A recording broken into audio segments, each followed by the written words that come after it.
I'm not just a pastor on the stage that's saying, you shouldn't do this. I mean, I have a pentagram in my hand. I'm not coming from the Christian place telling you not to go to Satanism. I'm coming from Satanism telling you to go to Christ.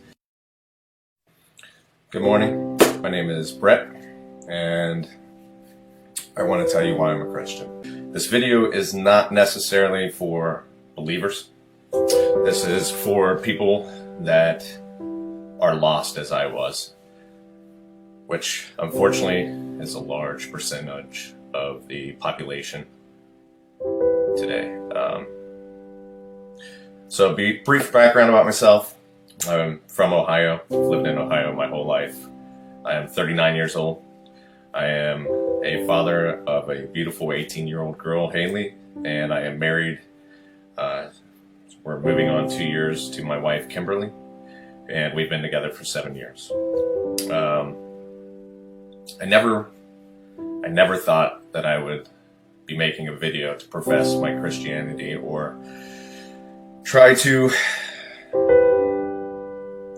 help others see things the way that I have seen them.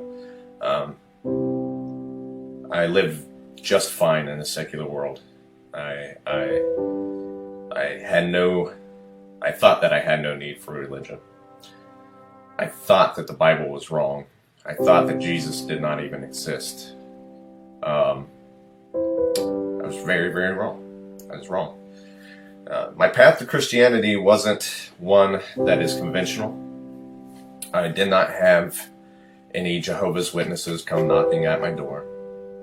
I wasn't brainwashed by a cult. I came to Christ when I was 39 years old. Very recently, actually. The realization of the validity of Christianity and the truth of Jesus as a Savior is what is compelling me to make this video right now. It was not a thing of willingness. It was not a thing that I got into a new group of friends that I thought, well, this is making them happy. I want to be happy. This isn't something that is heavily promoted in my circles. I am a tattoo artist. When I was a kid, my mom raised us somewhat within the Christian church. I did do Sunday school when I was a young child. I went to church until we were probably 10 or 11. I wouldn't say every weekend. And then at 12, I made the decision to get baptized on my own. It wasn't an honest acceptance of Christ. It was more of a plea bargain, a bartering deal. I was very sick one night. I was familiar with salvation. Didn't comprehend what it truly meant. I was only 12 years old. I only had such a worldview at this time. But I gave my life to Christ in order to feel better. I wouldn't say it was the most honorable thing. After that, I wrote a contract, physically down on paper, to Christ and God, saying, I will give my life to you. I shared it with my mom the next day. She was ecstatic, and she had the pastor come out, First Baptist Church of Pickerington, Chris Reber, came out and spoke to me, asked me the questions that he needed to ask, and I answered in the right way, and was baptized. I did not live a Christian life from that moment since. Around 13, I started getting into nasty stuff. I smoked weed for the first time at 13. I had sex for the first time at 13. I dropped acid for the first time at 13. I became a huge fan. I had already been a fan, but I became really enthralled with heavy metal, horror movies. Anything that was dark kind of drew me right towards it. I fell deep into sin. I started wearing metal shirts, being an outcast from society. Heavy metal was not popular at all. I was a skater. Skateboarding was not popular at all. I was kind of an outcast, and I very much enjoyed it. I'm not quite certain why. But that was the path that I chose. I fell in with a young man that came from a troubled home, and he introduced me to the weed, the alcohol, hooked me up with his best friend, a young lady that we had sex at just way before age. I barely knew her. And that was the way of my life for 27 years. And I really got into the life of the party atmosphere. I started drinking heavily. I had never stopped really smoking weed from, I don't even know, when I was 13 on. There were little spells where I stopped, but that was a lifelong thing. I had tattoos lasered off to put a Baphomet here. I have the sigil of Lucifer here. I have Crowley here. My whole ribs are a giant black demon ripping out my heart and shoving a pope down into a demon's mouth, a hell mouth. I know what I'm to. My back is Medusa from the gates of hell, from Dante's Divine Comedy, from the Inferno. I know what I'm talking about because I'm coming from that place. There's a very nice Les Paul guitar, kind of probably the nicest possession that I had. I took it to Stained Skin in Columbus, and I said, hey, is anyone willing to trade this guitar for a half sleeve?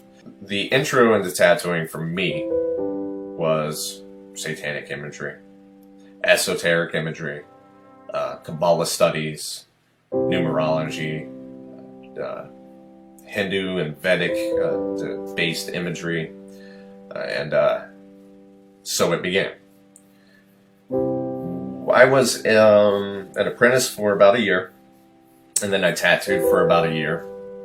Ended up going back to my original mentor after I left Gunner. My pride and ego pushed me out of my really good spot and back into the original mentor's shop. At this time, it was called Natas, N-A-T-A-S, Satan backwards, to help promote that kind of idea and really push it forward. My art became all satanic. It moved from even the doctrines of, universal truths and love and all these things that are provided with esoteric into a very dark place. I did very well with it. The world definitely paid me well. The devil really liked me on that team. I ended up eventually getting my own shop after that. It was constant turmoil, but it was numbed by material goods. Thousands and thousands and thousands of dollars come in, sometimes multiple thousands a day. Living in a $2,500 a month apartment, getting to buying each other $1,000 appliances and suits and stuff, and each day would buy something. And this was just to try and give the illusion of happiness. And I kept seeing these videos that said, oh, Masons, Masons, Masons, Freemasons, Freemasons. So I started working those symbols into my art, not knowing what I was putting in there. So as I worked these Masonic symbols into my work, I was approached by a Freemason, and he said, I think you would make a good Mason. I said, how do I become one? And that's how you become one. And it was shortly after that I was in a lodge, walking around.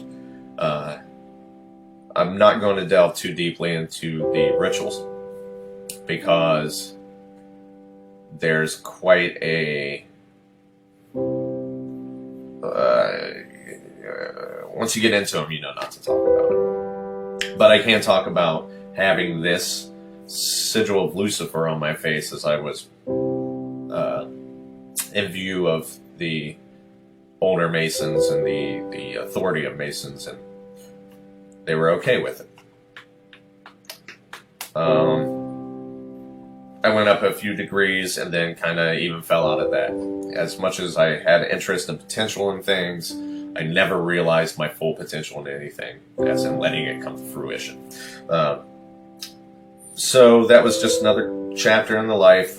Chapter, at this point we have drugs, sex, rock and roll, and now we're moving into esoteric and Illuminati existence. If you believe any of the conspiracy theories, if you can look at the streets of Washington, D.C., if you look at your money, you'll know that Freemasons do indeed run the world. So here I am in the midst of all the power, and I start thinking, wow, there's something to this, there's something to this.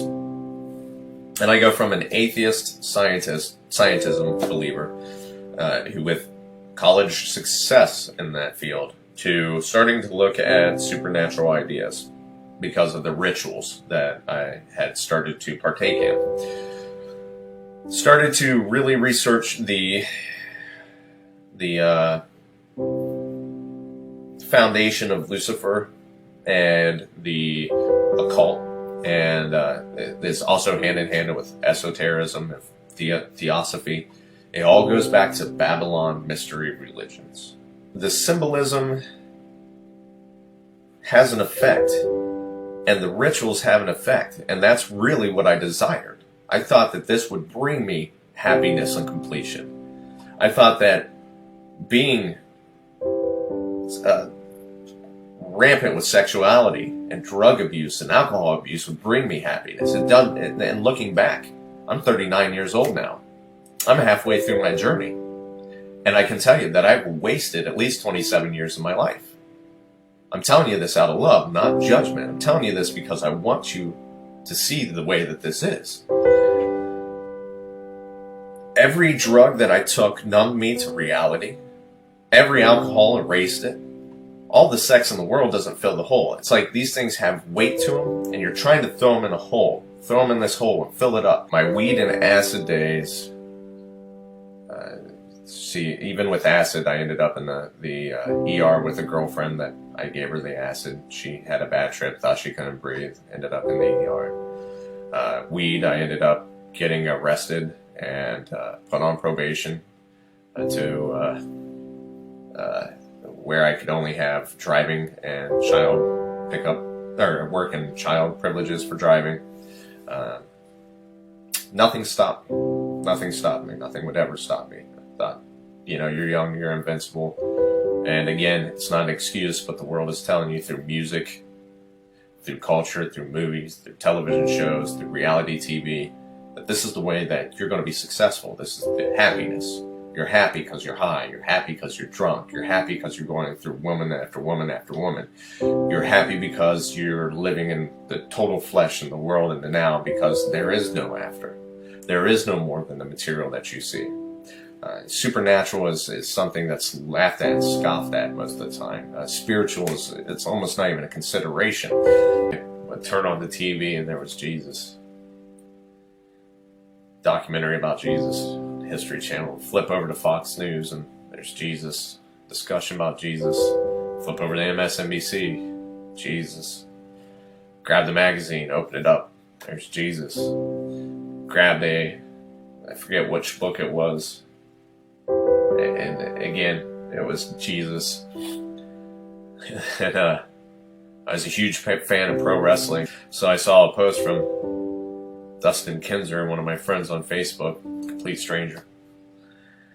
And it was the Heartbreak Kid, who happened to be my wife's biggest crush when she was a kid. And I thought, well, here's a womanizer party animal that, haha, gotcha, Jesus. Not going to get me here.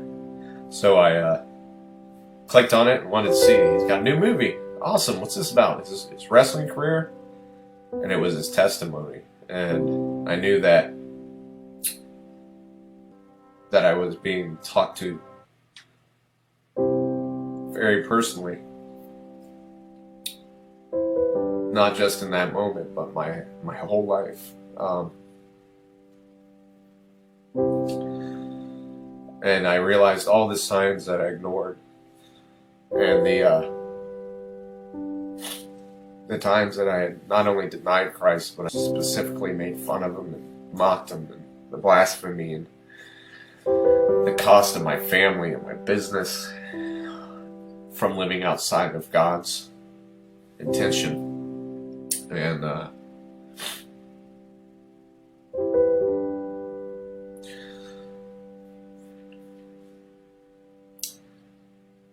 I got on my knees and said, I'm sorry.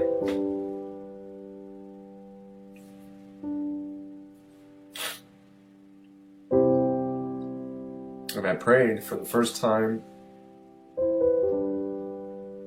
in a long time to Christ, and I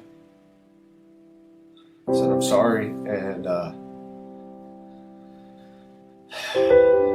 realized what I had done. That I was blessed with the mind to really excel in academics, the hands to become a very successful tattoo artist, the business savvy to become a business owner. I was blessed with my wife my daughter, my family. And I asked Christ into my life. And I knew at that very moment that I was forgiven. Right then. That I didn't have to run anymore. That I didn't have to search for happiness in the wrong places. That I didn't have to try to prove myself with how many women I could go through, or how many fights I could win, or how many drugs I could do and still be standing.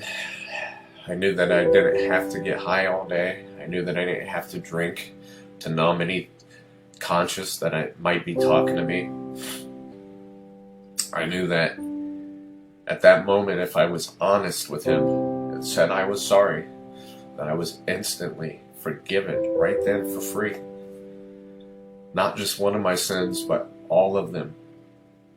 All of them. He knew everything that I had done. He knew. And not only did he not leave me, he had chased me.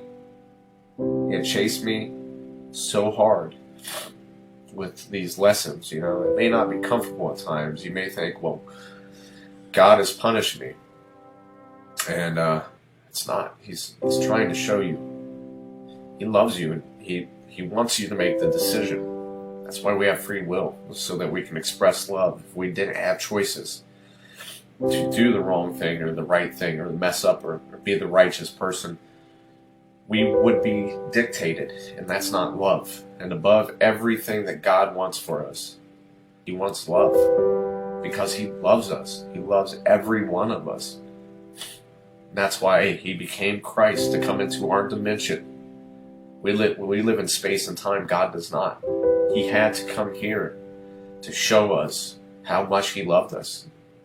Jesus was sent to teach us and to love us, and give the ultimate sacrifice of his life, and he did, so that we could stop one day and one moment. It only takes right now, and I beg you right now to stop and say you're sorry. Stop everything that you're doing. It can all end right now. You don't have to chase for love in other women's arms if you're married, or men's arms if you're a woman. You don't have to do drugs. None of that. My posts on social network, I was very vocal. Usually a lot of angry posts, blasphemous posts, all kinds of satanic music posts, satanic art posts, all this. My Christian friends never left me. They never unfriended me. They were there the whole time. They didn't judge me. They won't judge you. I promise. That's all a lie. That's the enemy talking in your ear, telling you that they'll judge you. Don't go there. Don't go there. He doesn't want you to find happiness. But a friend of mine, Eric Venon, said, hey man, he wrote me a comment on one of my last posts before finding Christ. And I knew at that point, I kind of knew in my heart where I was being pulled, even though I was still in denial. He said, when you're ready, I'm here. I wrote him and said, hey man, I'm ready. And he said, come to my church. You'll love it. You know, he and I had the same kind of approach to a lot of things. And I thought if it's good for him, you know, it'd probably be good for me. And we went to Faith Life Church.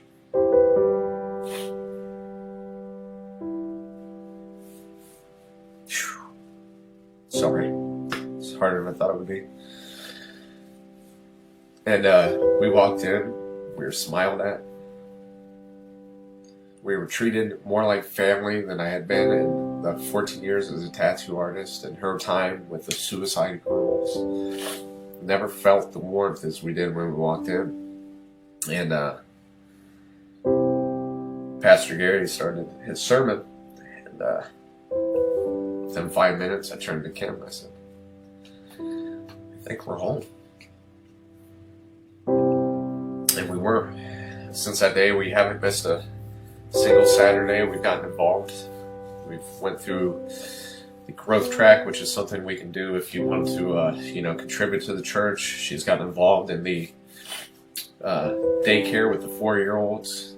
I'm going to be involved with the 13 to 18-year-old ministry. And if these people look at me with the things that are on my face and my hands and, just this word out of chaos and Masonic stuff and pentagrams and all this, and they trust me and they can look into my heart, look into my soul and see in my eyes that I love Christ, they'll see it in you. And you won't be judged. And this isn't just here, this is the Christian family. When people truly understand Christ and want to live like Him and treat others like Him, you won't be judged. You won't be condemned. You'll be prayed for. You'll be welcomed. You'll be loved.